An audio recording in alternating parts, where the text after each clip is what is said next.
আমি এক বাবার গরিব সন্তান। আমি বাহিরে গিয়ে কাজ না করলে আমার চুলায় আগুন জ্বলে না, খানাও হয় না। আমার বাচ্চা আছে ছোট ছোট। আমার ঘরে আমার বৃদ্ধ বাবা বিছানায় পড়ে আছে, আমার বৃদ্ধা মাও ঘরে আছে। আমার জীবনের অভ্যাস ছিল আমি কাজ করে প্রতিদিন বাড়িতে আসার সময় গাভীর দুধ নিয়ে আসতাম। আমি এসে প্রথমে মায়ের মুখে দুধ দিয়া, বাবার মুখে দিয়া, তারপরে বাচ্চাদের দিতাম। আমি আমার কলিজা দিয়া মাকে বাবাকে মোহাব্বত করেছি। আমার মা বাবাকে আগে দুধ পান করাইয়া তারপরে বাচ্চাদের দিতাম। একদিন কাজ থেকে আসতে আমার বাড়িতে রাত হয়ে গেল।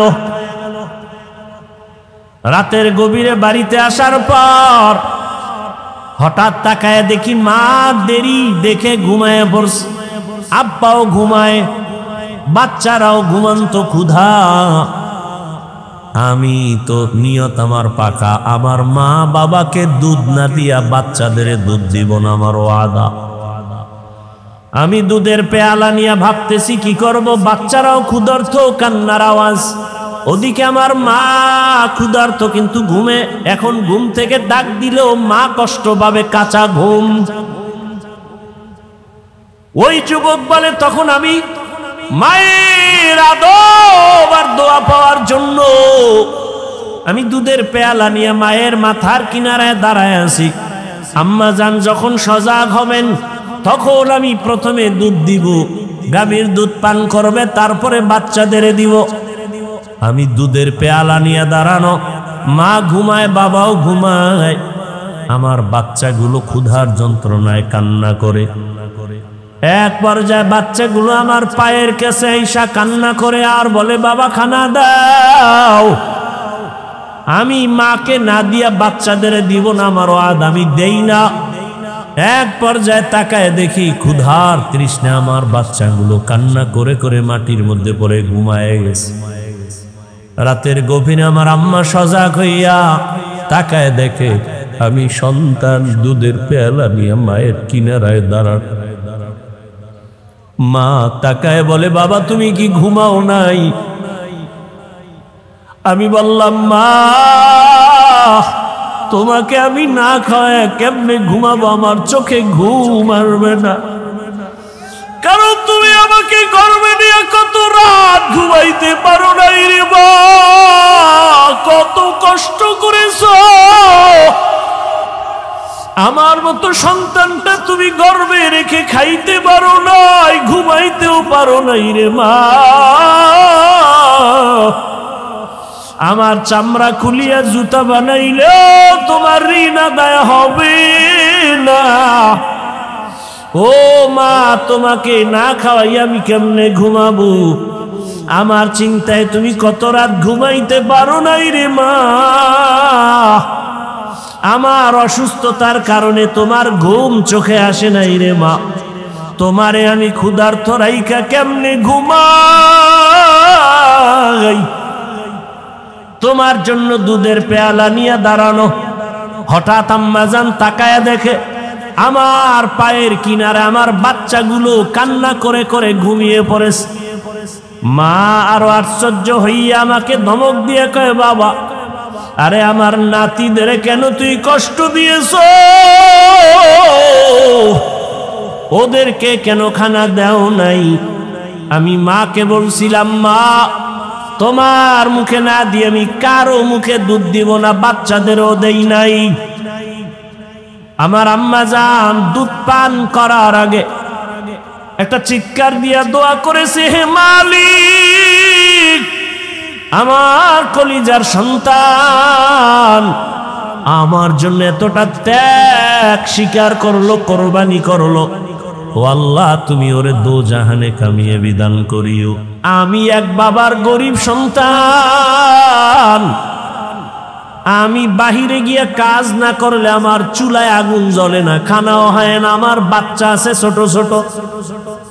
আমার ঘরে আমার বৃদ্ধ বাবা বিছানায় পড়ে আছে, আমার বৃদ্ধা মাও ঘরে আছে। আমার জীবনের অভ্যাস ছিল আমি কাজ করে তখন আমার প্রধান খাদ্য ছিল আমাদের গাভীর দুধ। আমি কাজ করে প্রতিদিন বাড়িতে আসার সময় গাভীর দুধ নিয়ে আসতাম। সারাদিন আমার বাচ্চারা ক্ষুধার্ত, খানা পায় না। আমি এসে প্রথমে মায়ের মুখে দুধ দিয়া, বাবার মুখে দিয়া, তারপরে বাচ্চাদের দিতাম। আমি আমার কলিজা দিয়া মাকে বাবাকে মোহাব্বত করেছি। আমার মা বাবাকে আগে দুধ পান করাইয়া তারপরে বাচ্চাদের দিতাম। একদিন কাজ থেকে আসতে আমার বাড়িতে রাত হয়ে গেল। রাতের গভীরে বাড়িতে আসার পর হঠাৎ তাকায় দেখি মা দেরি দেখে ঘুমায় পড়ছে, আব্বাও ঘুমায়, বাচ্চারাও ঘুমন্ত, ক্ষুধা। আমি তো নিয়ত আমার পাকা, আমার মা বাবাকে দুধ না দিয়া বাচ্চাদের দুধ দিব না, আমার ওয়াদা। আমি দুধের পেয়ালা নিয়ে ভাবতেছি কি করব, বাচ্চারাও ক্ষুধার্ত, কান্নার আওয়াজ। ওদিকে আমার মা ক্ষুধার্ত কিন্তু ঘুমে। এখন ঘুম থেকে ডাক দিলেও মা কষ্ট পাবে, কাঁচা ঘুম। ওই যুবক বলে তখন আমি মায়ের আদব আর দোয়া পাওয়ার জন্য আমি দুধের পেয়ালা নিয়ে মায়ের মাথার কিনারায় দাঁড়ায় আছি। আম্মা জান যখন সজাগ হবেন তখন আমি প্রথমে দুধ দিব, গাভীর দুধ পান করবে, তারপরে বাচ্চাদের দিব। আমি দুধের পেয়ালা নিয়ে দাঁড়ানো, মা ঘুমায়, বাবাও ঘুমায়। আমার বাচ্চাগুলো ক্ষুধার যন্ত্রণায় কান্না করে। এক পর্যায়ে বাচ্চাগুলো আমার পায়ের কাছে আইসা কান্না করে আর বলে, বাবা খানা দাও। আমি মাকে না দিয়া বাচ্চাদের দিব না, আমার ওয়াদ, আমি দেই না। এক পর্যায়ে তাকায় দেখি ক্ষুধার তৃষ্ণা আমার বাচ্চাগুলো কান্না করে করে মাটির মধ্যে পড়ে ঘুমায় গেছে। রাতের গভীরে আমার আম্মা সজাগ হইয়া তাকায় দেখে আমি সন্তান দুধের পেয়ালা নিয়ে মায়ের কিনারায় দাঁড়ানো। মা তাকায় বলে, বাবা তুমি কি ঘুমাও নাই? আমি বললাম, মা তোমাকে আমি না খাওয়ায় কেমনে ঘুমাবো, আমার চোখে ঘুম আসবে না, কারণ তুমি আমাকে গর্বে নিয়ে কত রাত ঘুমাইতে পারো নাই রে মা, কত কষ্ট করেছো। আমার মতো সন্তানটা তুমি গর্বে রেখে খাইতে পারো নাই, ঘুমাইতেও পারো নাই রে মা। আমার চামড়া খুলিয়া জুতা বানাইলেও তোমার ঋণ আদায় হবে না। ও মা, তোমাকে না খাওয়াই আমি কেমনে ঘুমাবো? আমার চিন্তায় তুমি কত রাত ঘুমাইতে পারো নাই রে মা। আমার অসুস্থতার কারণে তোমার ঘুম চোখে আসে নাই রে মা। তোমারে আমি ক্ষুধার্ত রাইখা কেমনে ঘুমাই? তোমার জন্য দুধের পেয়ালা নিয়ে দাঁড়ানো। হঠাৎ আম্মা জান তাকায়া দেখে আমার পায়ের কিনারে আমার বাচ্চাগুলো কান্না করে করে ঘুমিয়ে পড়েছে। মা আরো আশ্চর্য হইয়া আমাকে ধমক দিয়ে কয়, বাবা আরে আমার নাতিদের কেন তুই কষ্ট দিয়েছ? ওদেরকে কেন খানা দেও নাই? আমি মাকে বলছিলাম, মা তোমার মুখে না দিয়ে আমি কারো মুখে দুধ দিব না, বাচ্চাদেরও দেই নাই।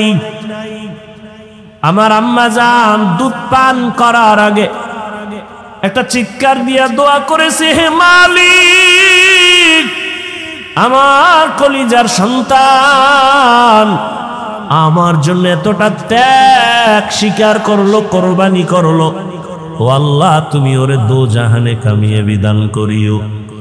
আমার আম্মা দোয়া করেছেন, ও আল্লাহ তোমার মোহাব্বতে কাজটা করেছে রে আল্লাহ।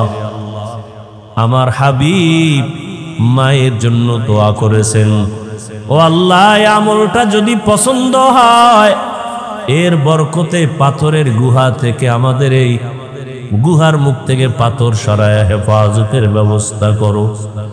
রহমতের নবী হাদিসে পাকে বলেন, তৃতীয় ব্যক্তি যখন কান্না করে দোয়া করা শুরু করছে, সাথে সাথে পুরা পাথরটাই গুহার মুখ থেকে আল্লাহর কুদরতে ফাঁকা হয়ে গেছে। हर के दारत खौफे हकदार दिल मदम जन्नतुल मकवा देहद ओ रामकाम। জীবনের ত্যাগ আর কোরবানি ছাড়া কেউ সফল হতে পারে নাই, কামিয়াব হতে পারে নাই। বলে নামাজের ভেতরে তোমার ত্রুটি হয়ে যাইতে পারে, মালিকের কাছে ক্ষমা চাওয়ার নিয়তে 3 বার নামাজ শেষে তুমি সালাম ফিরায় আস্তাগফিরুল্লাহ বলো। কারণ ইস্তেগফার এমন একটা আমল, এমন একটা তসবিহ, রাত আসলে যেমন দিন থাকে না, অন্ধকার আসলে আলো থাকে না, আলো আসলে অন্ধকার যেমন থাকে না, যেই বান্দা বান্দি ইস্তেগফারের আমল করবে তার আমল নামায় কোনো গুনাহ থাকে না। ইস্তেগফারের আমল তো ফরজ আমলের ঘাটতি। রাসূল বলেন কিয়ামতের দিন অনেক মানুষ নামাজ নিয়ে দাঁড়াবে, কিন্তু নামাজে ঘাটতি অনেক। যেইভাবে সেজদা দেওয়া দরকার ওইভাবে হক আদায় করে সেজদা দেওয়া হয় নাই। রুকুর থেকে দাঁড়াইবে, দাঁড়াইয়া রব্বানা লাকাল হামদ বলবে, না পারলে অন্তত ওই টাইম পরিমাণ বলা পরিমাণ দাঁড়ায় থাকবে ওয়াজিব। ওই পরিমাণ দাঁড়ায় না, দৌড়ায় সেজদায় চলে গেল। সেজদায় যাওয়ার সময় আগে যাবে হাঁটু, এরপরে যাবে 2 হাত, এরপরে যাবে নাক, এরপরে যাবে কপাল। সে হাঁটু যাওয়ার আগে হাত দিয়া ভর করে সেজদায় চলে গেল।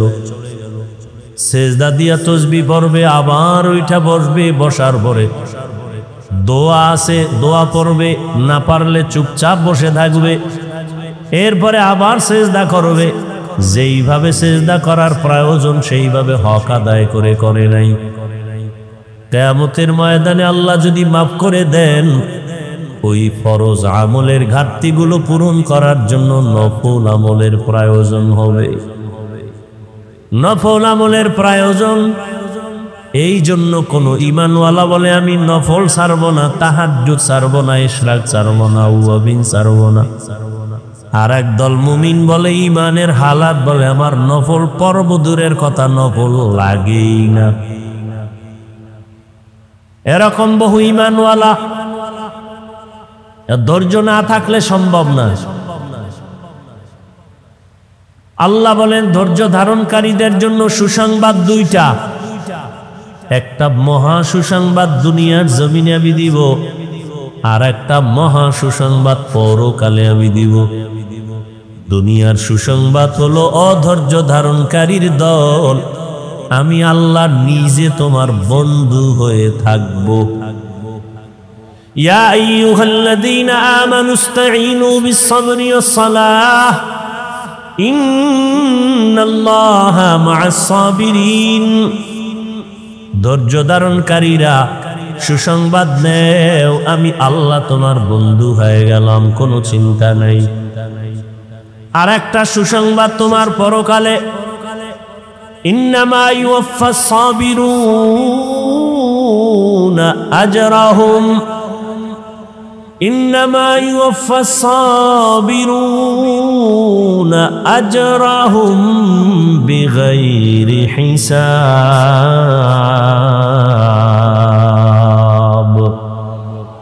কিয়ামতের ময়দানে ধৈর্য ধারণকারীদের সুসংবাদ আমি বিনা হিসাবে জান্নাত দিয়া দিব। বিনা হিসাবে জান্নাত পাওয়া বড় কঠিন। ধৈর্য ধারণকারী যারা, তাদের আল্লাহ বিনা হিসাবে জান্নাত দান করবেন। ধৈর্য ধারণকারী দুনিয়ায় পাবে আল্লাহ তার বন্ধু, আখিরাতে তার বিনা হিসাবে জান্নাত। এজন্যই ধৈর্য না থাকলে পরীক্ষায় পাশ করা সম্ভব না।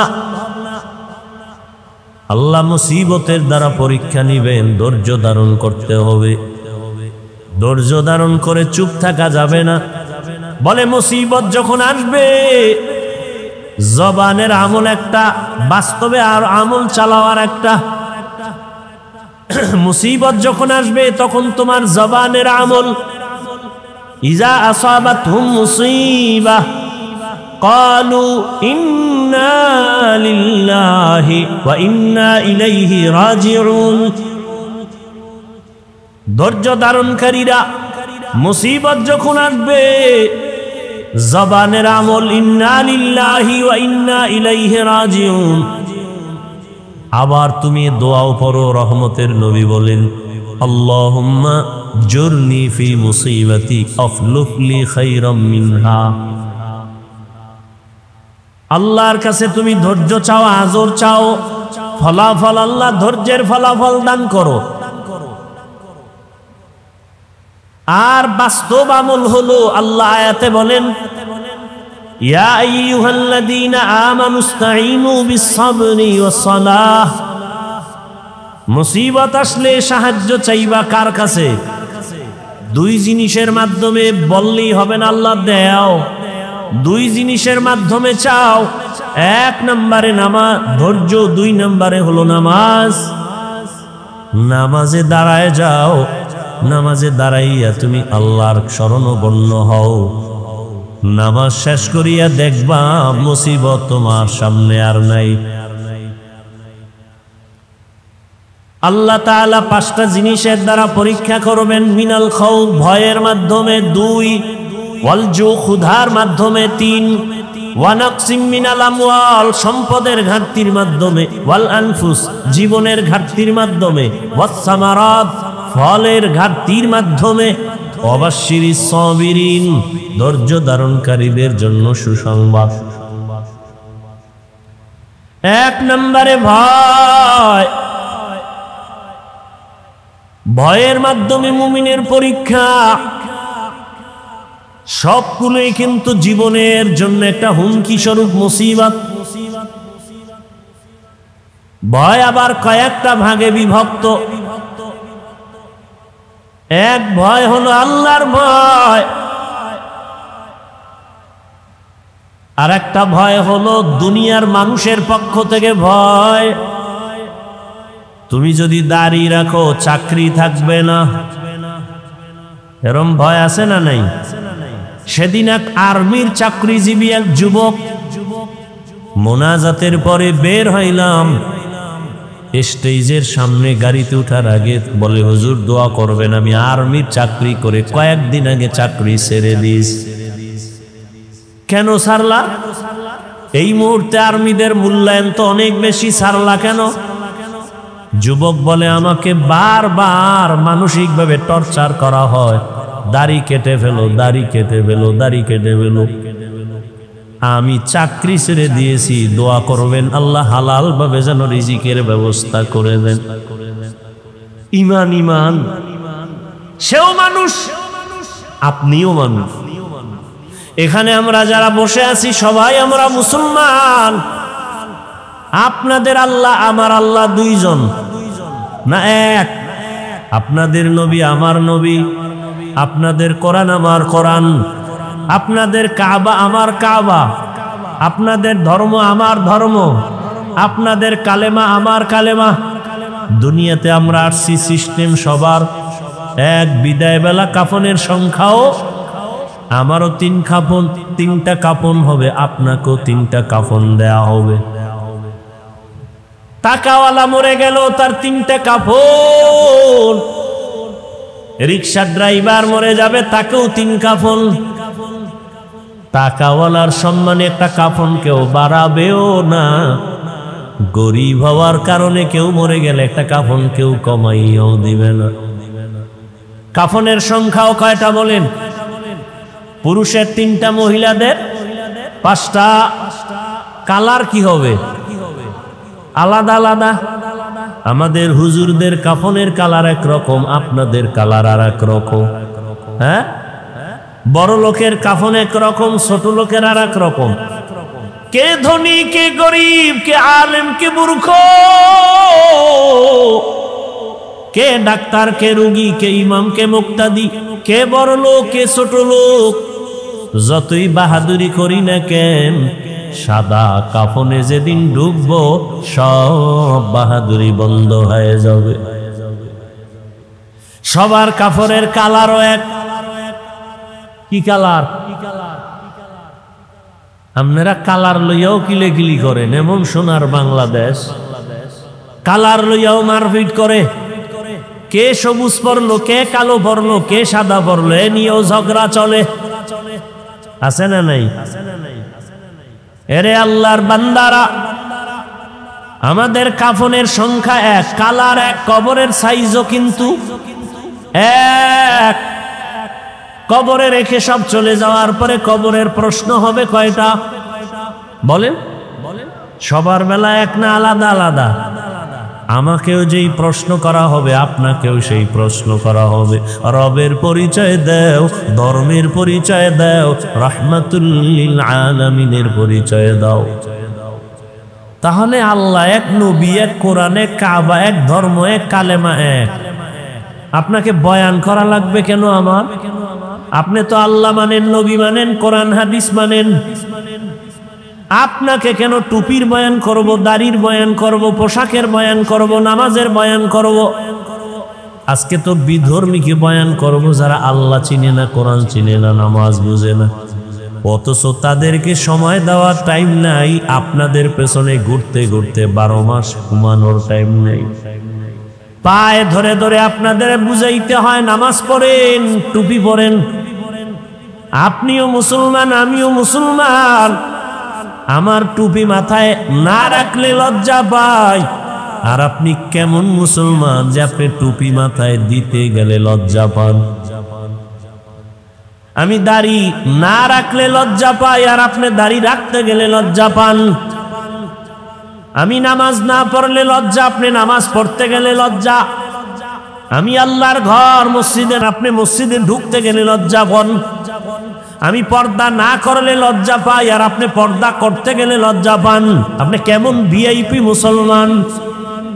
আপনার ইমানের হালাত কি? আমি আপনাকে কথা বলি না সবাই আমার মতো হুজুর হয়ে যান। খবরদার, হুজুর বানাইতে আমি বাংলাদেশে ঘুরি না। আমি আপনাকে আপনার রাস্তায় থাইকা জান্নাতের পরিচয় দিতে চাই। আপনি চাকরি করেন, ব্যবসা করেন, লেখাপড়া করেন, ওখানে থাইকা মদিনার আদর্শের মালা গলায় লাগাইলে। আপনাদের মতো লাইনের মানুষ, জেনারেল লাইনের মানুষ, বাংলা লাইনের মানুষ জীবনে মাদ্রাসায় পড়ে না, আলিফ বা তাও জানে না। এমন মানুষ কি আপনাদের লাইনে দাড়িওয়ালা নামাজি নাই? স্কুলে পড়ে, কলেজে পড়ে। ও যুবকেরা তাকায় দেখো, তোমার মতো যুবক স্কুল কলেজে পড়ে, চাকরি করে, ব্যবসা করে, 5 ওয়াক্ত নামাজ পড়ে, বলো তুমি পারো না কেন? তোমার মতো জেনারেল লাইনের যুবক রাস্তায় গাড়ি চালায়, নামাজ ছাড়ে না, বলো তুমি কেন পারো না রে বাবা? তোমার মতো যুবক র্যাব, আর্মি, পুলিশ, বিডিআর এর চাকরি করে, নামাজ পড়ে, দাড়িওয়ালা আছে না নাই? আল্লাহ বিবেক দিয়েছে, তোমার বিবেকটাকে প্রশ্ন করো, তুমি কেন পারো না রে বাবা? তোমার মতো যুবক নদীর মধ্যে মাছ ধরে, নামাজ ছাড়ে না, বলো তুমি কেন পারো না? তোমার মতো যুবক জমিনের মধ্যে কৃষি কাজ করে, নামাজ ছাড়ে না, গামছা বিছাইয়া নামাজ পড়ে, বলো তুমি কেন পারো না? তোমার কপাল বুঝি পুড়ে গেছে, কার না জানি বর্দোয়া তোমার কপালে লাগছে। তোমার মনটাকে বুঝাও যে তোমার মতো যুবক স্কুল কলেজে পড়ে, নামাজ পড়ে, তুমি আমি পারবো না কেন?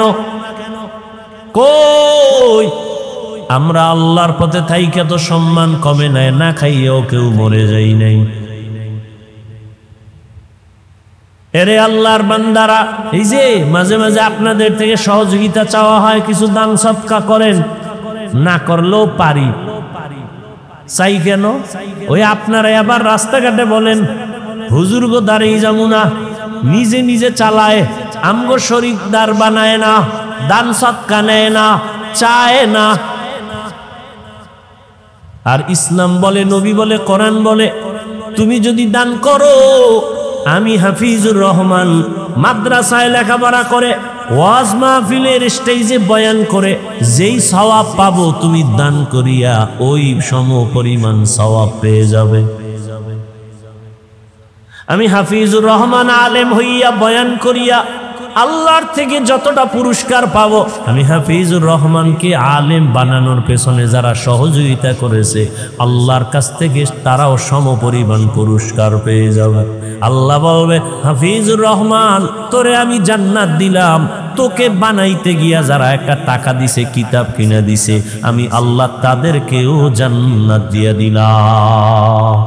আতিনা বি দারে দুনিয়া না হাসার, আতিনা ফি দারে উকবা না হাসান, ইয়া গিয়াসাল মুস্তাগীসিন ইহদিনা লিফতিখারা বিল উলুমে ওয়াল গিনা। हर घड़ी देने को तू तैयार है, जो न मांगे उससे तू बेजार है। পাঁচটা জিনিসের মাধ্যমে আল্লাহ মুমিনের পরীক্ষা নিবেন। এক নম্বরে আল্লাহর পক্ষ থেকে ভয়।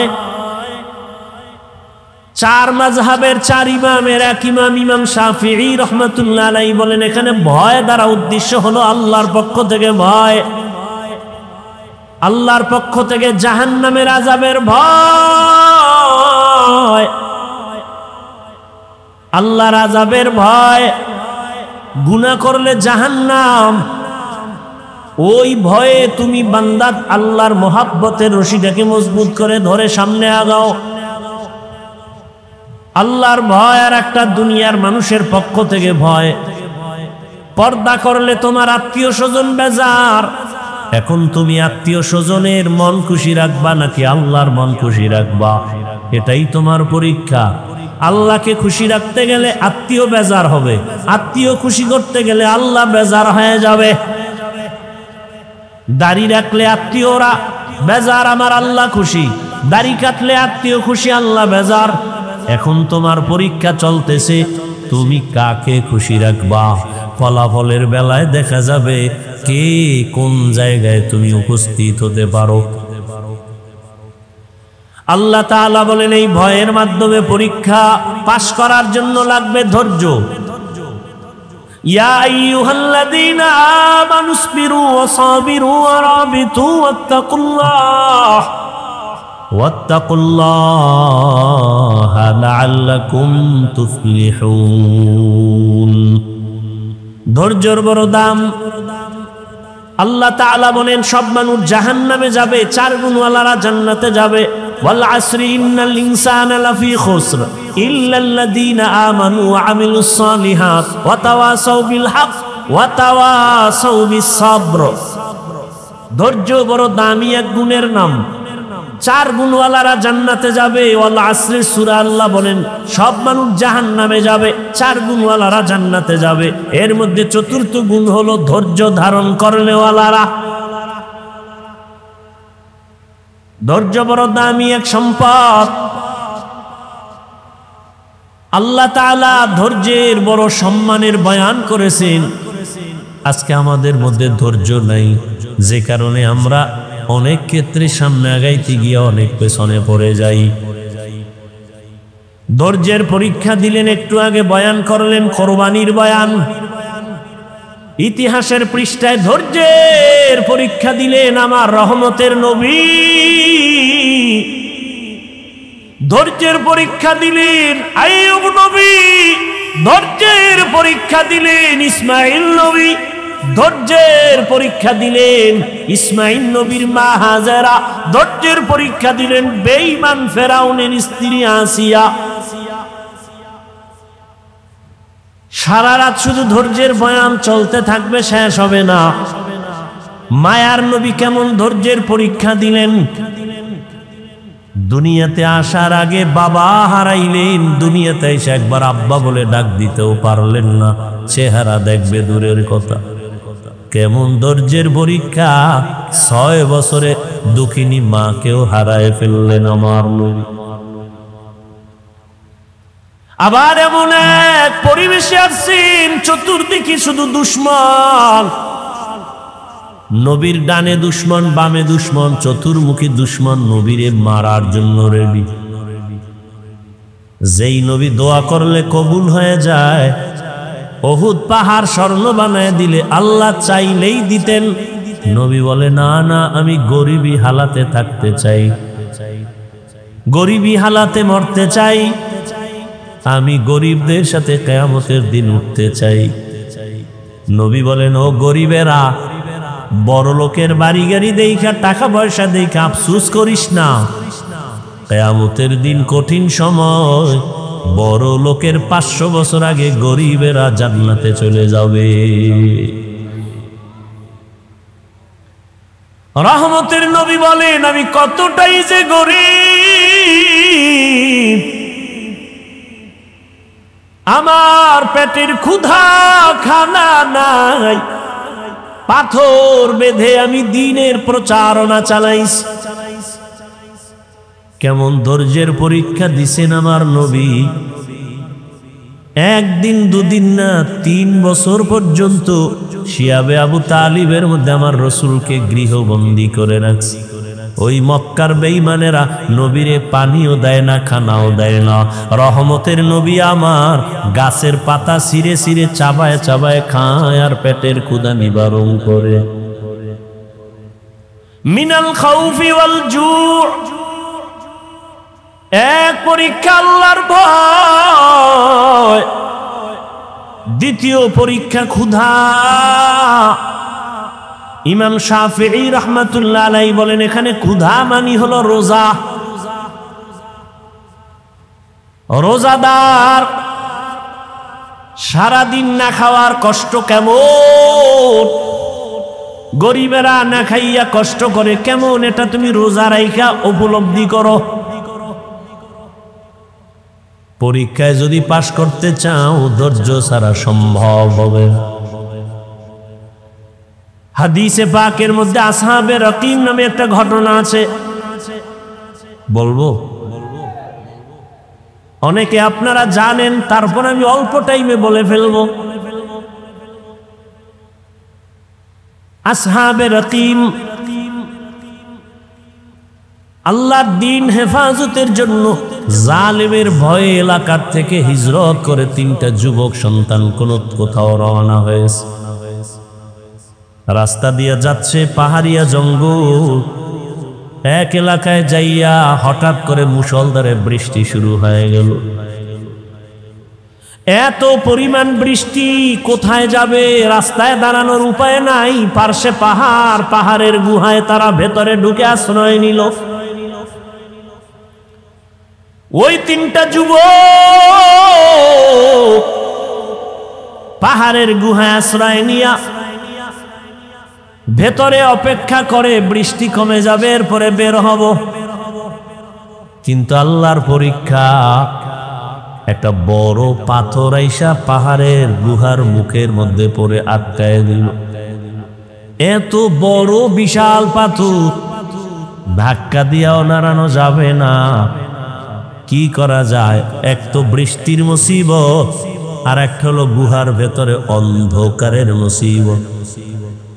আর একটা মুসিবত হলো সামনে পাথর আটকায় দিছে, এত বিশাল পাথর নাড়াচাড়া করা যায় না, আর এক মুসিবত। আল্লাহ বলেন, আমি যারে বেশি মহব্বত করি তারে মুসিবত দিয়ে পরীক্ষা নিব, রাসূলের হাদিস। আর মুসিবত যখন আসবে, জবানের আমল করো। ইজা আসাবাতহুম মুসিবা ক্বালু ইন্না লিল্লাহি ওয়া ইন্না ইলাইহি রাজিউন। অন্ধকারে গুহার মধ্যে বসে পেরেশান হয়ে গেলেন, কি করি, কোথায় যাব? কাউকে টেলিফোন করার কোনো সুযোগ নেই, টেলিফোনও নাই, থাকলেও করতে পারবে না। এমন এক গুহার মধ্যে ঢুকছে, নেটওয়ার্ক থাকবে না, আবার আলো নাই, অন্ধকার, বাহিরের আলো যাও আসবে, কিন্তু পাথর এসে আটকায় দিল। আবার বাহিরে প্রচন্ড মুষলধারে বৃষ্টি চলে। এক পর্যায়ে তারা নিরুপায় হইয়া পরামর্শ শুরু করলো, কি করা যায়, কি করা যায়। একজনে বলে, আমার আপনার তো 3 জনে হিসাব করে দেখো, জীবনে কোনো ভালো কাজ করছো কিনা বল। একজনে কে, হ্যাঁ আমার একটা ভালো কাজ জীবনে করছি, সবই আকাম করছি, তবে একটা ভালো কাজ আমার মনে হয় করেছি। বলে ভালো কাজের ওসিলা দিয়া মালিকের সামনে সিজদায় পড়ে চোখের পানি ছেড়ে কান্না কর। আমার মালিকের যদি ডাক দাও আল্লাহ পাক রাস্তা খুলে দিবেন। আম্মা ইউজিবুল মুযতাররা ইযা দাআহ, বান্দা যখন মুসিবতে পড়ে আমার মালিকের ডাক দেয়, আল্লাহর কোরআন বলে আল্লাহ তার মুসিবত থেকে তাকে পবিত্রতা অর্জন করার রাস্তা খুলে দেন। তিনটা যুবক পরামর্শের মাধ্যমে সিদ্ধান্ত এক হয়ে গেল, যার যার জীবনের ভালো কাজ যদি থাকে ওই কাজের ওসিলা দিয়া মালিকের ডাকো আর কান্না করো। প্রথম জন বলে আমার এক ভালো কাজ আছে, দ্বিতীয় বলে আমারও জীবনের একটা ভালো কাজ আছে, আর একজন বলে আমারও ভালো কাজ আছে। এক যুবক চোখের পানি ছেড়ে কান্না করে আর ভালো কাজের ওসিলা দিছে। কি তোমার ভালো কাজ? বলে আমার ভালো কাজ হলো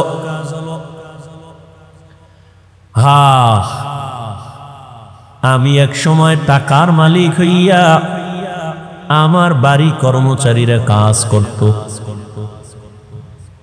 কর্মচারী কাজ করার ক্ষেত্রে এক কর্মচারী আধা বেলা কাজ করলো, আমি তাকে বেতন দিলাম কম। লোকটা মনের কষ্টে টাকা না নিয়ে চলে গেল, রাগ করে চলে গেল। ওই টাকাগুলো আমার কাছে রাইখা গেল। আমি আমানতের সাথে টাকাগুলো দিয়ে আমি বকরি কিনে কিনে কিনে কিনে একের পরে এক বকরি বড় হয়, বিশাল এক পাল হয়ে গেল। ওর ওই মজুরির টাকা আমি খেয়ানত করি নাই, আমি ওই টাকা দিয়া বাড়ায়া বাড়ায়া বিশাল এক বকরির পাল হয়ে গেল। কোনো একদিন ওই কর্মচারী এসে বলে আমার টাকা দাও। আমি চাইলে ওর ওই অতটুকু টাকাই দিতে পারতাম, কিন্তু না। মালিকের দরবারে কাঁদেন আর বলেন, হে মালিক, তোমার জাহান্নামের আযাবের ভয় অন্তরে জমা করিয়া ওই কর্মচারীর পুরা টাকার অর্জন করা যত বকরি সব আমি দিয়া দিলাম, আর বললাম এগুলো তোর টাকার নিয়ে যা। কর্মচারী বলে আমার এগুলো কই পাবো, আমার অল্প টাকা দাও। বলে না, আমি বাড়ায় বাড়ায় বাড়ায় বাড়ায় বকরির পাল করেছি, এগুলোর মালিক আমি না, তুই এগুলোর মালিক, সব নিয়ে যা। ও আল্লাহ, আমি চাইলে তো বকরি রেখে দিতে পারতাম, রাখি নাই, তোমার মহব্বতে খেয়ানত করি নাই। আল্লাহ তোমার মহব্বতে আমলটা করেছি, যদি তোমার কাছে ভালো লাগে এর বরকতে মুসিবতের সময় গুহার মুখের থেকে পাথরটা তুমি সরায়া দাও। হাদিস শরীফে আল্লাহর রাসূল বলেন, আল্লাহর কাছে কান্না করে দোয়া করা মাত্র সাথে সাথে পাথরের আল্লাহর কুদরতি জিম্মায় 3 ভাগের 1 ভাগ পাথর এমনে এমনে ফাঁকা হয়ে গেল। কয় ভাগ? 3 অংশের 1 অংশ ফাঁকা হয়ে গেল। অটো কার কুদরত? আল্লাহর কুদরত। আল্লাহ তো সাহায্য করবেন, তবে আল্লাহর কাছে চাইতে হবে। তাও আবার উল্টা পাল্টা নিয়মে চাইলে হবে না। কান্না, নামাজ, ধৈর্য। দ্বিতীয় যুবক আল্লাহর দরবারে কান্না শুরু করলো, হে মালিক, আমার জীবনে একটা ভালো কাজ আমি করেছি। কি? আমি একদিন আমার বয়সের যৌবনকালে আমি আমার চাচার বাড়ি বেড়াইতে গেছিলাম। আমার চাচার বাড়ি এক জরুরতে যাইয়া আমি দেখি বাড়ির মধ্যে আমার চাচাও নাই, আমার চাচিও নাই, তারা অন্য জরুরতে কোথাও গেলেন। আমার ঘরের মধ্যে, চাচার ঘরে উপযুক্ত এক যুবতী আমার চাচাতো বোনকে আমি পেয়ে গেলাম। আমার যৌবন আর নফসের ধোকায় পড়ে আমি আমার চাচার ঘরে চাচাতো বোনটাকে পাইয়া আমি আমার যৌবনের তাড়নায় আমার বোনের উপরে আক্রমণাত্মক দৃষ্টি দিলাম। লোভানক দৃষ্টি দিয়া যখন আমি বোনটাকে মাটির মধ্যে ফেলে দিলাম, আমি এক পর্যায়ে বোনের চাস্ত বোনের বুকের উপরে উঠে বসছি। এমন সময় আমি দেখি আমার চাচাতো বোন মাটির মধ্যে চিত হয়ে শুয়ে চোখের পানি ছেড়ে কান্না করতেছে। আমি জিজ্ঞাসা করলাম, বোন, তোমাকে আমি আঘাত করি নাই, আমি তোমার বুকের উপরে বসছি, তুমি কান্না করো কেন? চাচাতো বোন বিনয় হয়ে বলে, ও আমার চাচাতো ভাই, এখানে আমার মা নাই, বাবা নাই, আমার আল্লাহ আমাকে দেখতেছেন। আমার এই জীবনের বয়সে কোনোদিন কেউ আমার শরীর টাচ করে নাই। তুমি আমাকে শরীয়ত অনুযায়ী ইসলামের আইনে বিবাহ তো করতে পারো, বিবাহ করে নাও, কিন্তু কলঙ্কের দাগ বসাইও না রে ভাই। আমার জীবনে কোনো কলঙ্কের দাগ বসে নেই। আজ আমার জীবনের উপরে কলঙ্কের দাগ যদি বসে, আমি কেমনে মালিকের আদালতে দাঁড়াবো?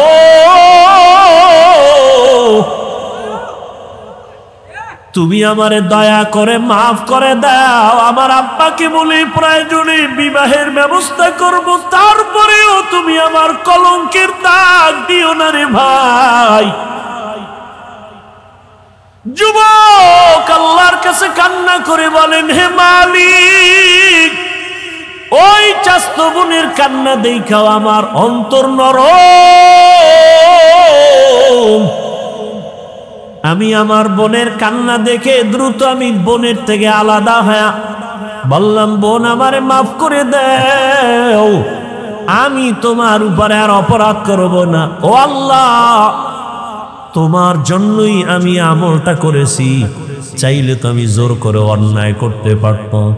তুমি এর বরকতে আমাকে পরিত্রাণ দাও, গুহার মুখ থেকে আমাদের বাঁচাও। কান্না করে দোয়া করা মাত্র পাথরের টিনের 2 অংশ ফাঁকা হয়ে গেল আল্লাহর কুদরতে। তৃতীয় যুবক আল্লাহর দরবারে কান্না করেন, হে মালিক, আমার জীবনের একটা ভালো কাজ মনে হয় আমার মনে বলে ভালো কাজ করেছে। আমি এক বাবার গরিব সন্তান, আমি বাহিরে গিয়ে কাজ না করলে আমার চুলায় আগুন জ্বলে না, খানাও হয় না, আমার বাচ্চা আছে ছোট ছোট, আমার ঘরে আমার বৃদ্ধ বাবা বিছানায় পড়ে আছে, আমার বৃদ্ধা মাও ঘরে আছে। আমার জীবনের অভ্যাস ছিল, আমি কাজ করে তখন আমার প্রধান খাদ্য ছিল আমাদের গাভীর দুধ। আমি কাজ করে প্রতিদিন বাড়িতে আসার সময় গাভীর দুধ নিয়ে আসতাম। সারাদিন আমার বাচ্চারা ক্ষুধার্ত, খানা পায় না। আমি এসে প্রথমে মায়ের মুখে দুধ দিয়া, বাবার মুখে দিয়া, তারপরে বাচ্চাদের দিতাম। আমি আমার কলিজা দিয়া মাকে বাবাকে মোহাব্বত করেছি। আমার মা বাবাকে আগে দুধ পান করাইয়া তারপরে বাচ্চাদের দিতাম। একদিন কাজ থেকে আসতে আমার বাড়িতে রাত হয়ে গেল। রাতের গভীরে বাড়িতে আসার পর হঠাৎ তাকায় দেখি মা দেরি দেখে ঘুমায় পড়ছে, আব্বাও ঘুমায়, বাচ্চারাও ঘুমন্ত ক্ষুধা।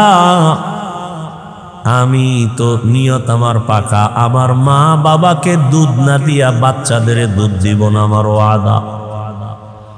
আমি দুধের পেয়ালা নিয়ে ভাবতেছি কি করব, বাচ্চারাও ক্ষুধার্ত, কান্নার আওয়াজ। ওদিকে আমার মা ক্ষুধার্ত কিন্তু ঘুমে। এখন ঘুম থেকে ডাক দিলেও মা কষ্ট পাবে, কাঁচা ঘুম। ওই যুবক বলে, তখন আমি মায়ের আদর আর দোয়া পাওয়ার জন্য আমি দুধের পেয়ালা নিয়ে মায়ের মাথার কিনারায় দাঁড়ায় আছি। আম্মা জান যখন সজাগ হবেন তখন আমি প্রথমে দুধ দিব, গাভীর দুধ পান করবে, তারপরে বাচ্চাদের দিব। আমি দুধের পেয়ালা নিয়ে দাঁড়ানো, মা ঘুমায়, বাবাও ঘুমায়, আমার বাচ্চাগুলো ক্ষুধার যন্ত্রণায় কান্না করে। এক পর্যায়ে বাচ্চাগুলো আমার পায়ের কাছে আইসা কান্না করে আর বলে, বাবা খানা দাও। আমি মাকে না দিয়া বাচ্চাদের দিব না, আমার ওয়াদা, আমি দেই না।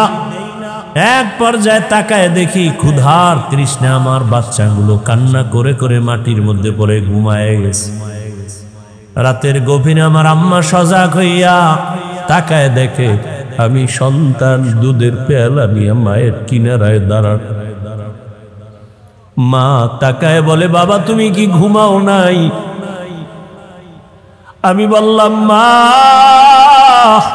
তোমাকে আমি না খাওয়ায় কেমনে ঘুমাবো? আমার চোখে ঘুম আসবে না, কারণ তুমি আমাকে গর্ভে নিয়ে কত রাত ঘুমাইতে পারো নাই রে মা, কত কষ্ট করেছো।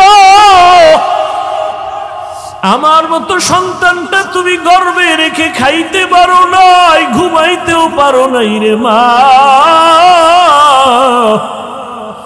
আমার চামড়া খুলিয়া জুতা বানাইলেও তোমার ঋণ আদায় হবে না। ও মা তোমাকে না খাওয়াই আমি কেমনে ঘুমাবো? আমার চিন্তায় তুমি কত রাত ঘুমাইতে পারো নাই রে মা। আমার অসুস্থতার কারণে তোমার ঘুম চোখে আসে নাই রে মা। তোমারে আমি ক্ষুধার্ত রাইখা কেমনে ঘুমাই? তোমার জন্য দুধের পেয়ালা নিয়ে দাঁড়ানো। হঠাৎ আম্মাজান তাকায়া দেখে আমার পায়ের কিনারে আমার বাচ্চাগুলো কান্না করে করে ঘুমিয়ে পড়েছে। মা আরো আশ্চর্য হইয়া আমাকে ধমক দিয়ে কয়, বাবা আরে আমার নাতিদের কেন তুই কষ্ট দিয়েছ? ওদেরকে কেন খানা দেও নাই? আমি মাকে বলছিলাম, মা তোমার মুখে না দিয়ে আমি কারো মুখে দুধ দিব না, বাচ্চাদেরও দেই নাই। আমার আম্মা জান দুধ পান করার আগে একটা চিৎকার দিয়া দোয়া করেছে, হে মালিক আমার কলিজার সন্তান আমার জন্য এতটা ত্যাগ স্বীকার করলো, কোরবানি করলো, ও আল্লাহ তুমি ওরে দোজাহানে কামিয়ে বিধান করিও। আমার আম্মা দোয়া করেছেন, ও আল্লাহ তোমার মোহাব্বতে কাজটা করেছে রে আল্লাহ। আমার হাবিব মায়ের জন্য দোয়া করেছেন, ও আল্লাহ আমলটা যদি পছন্দ হয় এর বরকতে পাথরের গুহা থেকে আমাদের এই গুহার মুখ থেকে পাথর সরায় হেফাজতের ব্যবস্থা করো। রহমতের নবী হাদিসে পাকে বলেন, তৃতীয় ব্যক্তি যখন কান্না করে দোয়া করা শুরু করছে সাথে সাথে পুরা পাথরটাই গুহার মুখ থেকে আল্লাহর কুদরতে ফাঁকা হয়ে গেছে। हर के दारद खौफे हकदार दिल मदम जन्नतुल मकवा देहद ओ रामकाम। জীবনের ত্যাগ আর কোরবানি ছাড়া কেউ সফল হতে পারে নাই, কামিয়াব হতে পারে নাই। ও আমার যুবক, পর্দার আড়ালের মা বোনেরা, ও বৃদ্ধ বাবাজি, এই কোরবানির ইতিহাস, ত্যাগের ইতিহাস, কেমন বাবা সন্তানের জবাই করার জন্য রেডি, আর কেমন সন্তান বাবাকে বলে আমিও জবাই হওয়ার জন্য রেডি, তাড়াতাড়ি আমাকে জবাই করো, দেরি হলে আল্লাহ বুঝি আবার হুকুমটা নিয়ে যাবেন। কেমন ধৈর্য! ইব্রাহিম কাঁদে, ইসমাইলের চোখে পানি, হাজেরাও কান্না করে। ওদিকে মা হাজেরার কেমন ধৈর্য! শয়তান গিয়া কায়, হাজেরা ইসমাইলের কই পাঠাইছো 13 বছরের পর? বলে বাবা দাওয়াতে যায়, বাদশার দাওয়াতে। কয় না না, জবাই করতে নেই। বলে না, বাবা হইয়া কখনো সন্তান কি জবাই করতে পারে? শয়তান বলে আসল কথা আল্লাহর হুকুম। হাজেরা বলে, শয়তান দূর হ, আমার আল্লাহ যদি হুকুম করে একজন ইসমাইল না আরো ইসমাইল যদি থাকে সব আমি আল্লাহর পথে দিয়ে দিব। কেমন ধৈর্য ধারণকারিনী আম্মা জান ইসমাইল নবীর মা হাজেরা। এরে আম্মা জানেরা, আপনাদের অবদান যদি না থাকে একটা সংসার সুন্দর করা সম্ভব হয় না, একটা সমাজ আপনাদের কারণেই সুন্দর হয়, আপনাদের ধৈর্য আদর্শের কারণে একটা সন্তান ভালো আসে, সন্তানের ভালো আদর্শের কারণে সমাজ ভালো হয়ে যায়। অতএব কোরবানির ঘটনা থেকে ত্যাগের শিক্ষা, আল্লাহর মুহাব্বত, আদিকে আবার আল্লাহর জাহান্নামের আযাবের ভয়, ক্ষুধার তৃষ্ণা, আল্লাহ তাআলা পরীক্ষা নিবেন, ধৈর্যের মাধ্যমে পরীক্ষায় পাশ করতে হবে। ও আল্লাহর বান্দারা, কত গালি কত কিছুই শুনলাম, এরপরও আল্লাহর মুহাব্বতে টুপি ফালাই না, দাড়ি ফালাই না। চাইলে আজকে তোমার মতো প্যান্ট শার্টটাই লাগায় দাড়ি কেটে রাস্তায় ঘুরলে কে আমাদের বাধা দিত? মাদ্রাসায় পড়েছি, চাকরি নাই, ব্যবসা নাই, সার্টিফিকেট নাই সরকারি ভাবে, এরপরেও কেন এই পথ ছাড়ি না? গালাগালি শোনার পরেও কেন ছাড়ি না? একমাত্র কারণ আল্লাহর কোরআন সত্য, নবীর কথা সত্য। গুনাহ নিয়ে যারা কবরে যাবে তাদের আযাব হবে জাহান্নাম, তাও সত্য। নেক আমলওয়ালাদের জন্য জান্নাত, তাও সত্য। এই চিন্তা ভাবনা করে আল্লাহর মুহাব্বতে নামাজ রোজা ধরে ফেললাম। রিজিকের মালিক আমার আল্লাহ, ইজ্জতের মালিক আল্লাহ, সম্মানের মালিক আল্লাহ, হায়াতের মালিক আল্লাহ। ও যুবক, এখনো সময় আছে ইসমাইল নবীর আদর্শের মতো ধৈর্য ধারণ করে আল্লাহর মুহাব্বতের রশি গলায় লাগাও। মা বাবার দোয়া নিয়া, শিক্ষকের দোয়া নিয়া, ওলামায়ে কেরামের পরামর্শ নিয়া নবীর আদর্শ মেনে চলবা। জীবনে কত শখ মিটাইয়া গুনাহ করলা, মনে চাইছে নামাজ পড়বা না, পড়ো নাই, মনে চেয়েছে দাড়ি কাটবা, কেটে ফেলেছো, মনে চাইছে পার্কে পার্কে ঘুরবা, ঘুরেছো, এখনো কি তোমার শখ মিটে না? সারা রাত মোবাইলে গুনাহ করবা, করেছো, এখনো কি তওবা করবা না? কয়দিন আর দুনিয়ায় বাঁচবা? তোমার আমার চোখের সামনে কত যুবকের লাশ, গাড়ির নিচে পানির নিচে যুবকের লাশ। কয়দিন আর দুনিয়ায় বাঁচবা রে বাবা? এখনো সময় আছে, তওবা করে নাও, মা বাবার দোয়া নাও, শিক্ষকের দোয়া নাও, উলামায়ে কেরামের দোয়া নাও। আর নামাজ ছাড়বা না, দাড়ি কাটবা না, বেপরদায় চলবা না, মা বাবার সাথে বেয়াদবি করবা না। বৃদ্ধ বাবাজিরাও আল্লাহর কাছে ইব্রাহিম নবীর মতো ত্যাগী হইয়া আমল ধরে ফেলেন। আপনার মতো কত বুড়ারা মসজিদে গিয়া নামাজ পড়ে, আপনি কেন পারবেন না? আম্মা জানেরা, আপনার মতো কত মা এখনো আছে পর্দা করে, স্বামীর মাল হেফাজত করে, নামাজ পড়ে, বেপরদায় চলে না, মোবাইলে সময় নষ্ট করে না। আপনারা কেন পারবেন না? আল্লাহর কাছে তওবা করেন, আল্লাহকে মনে মনে বলেন, হে আল্লাহ, আর নামাজ ছাড়বো না, দাড়ি কাটবো না, বেপরদায় চলবো না। ও যুবক বাবারা, আল্লাহর কাছে যদি তওবার নিয়ত থাকে, অন্তরে কোনো মুনাফিকি না থাকে, খাঁটি তওবার নিয়ত যদি থাকে, দুটো হাত আল্লাহকে দেখাইয়া দাও। আয় আল্লাহ, হাতগুলো কবুল করে নেন, তওবা কবুল করে নেন, তওবার উপরে মজবুত হইয়া চলার মতো তৌফিক দান করেন, আমিন।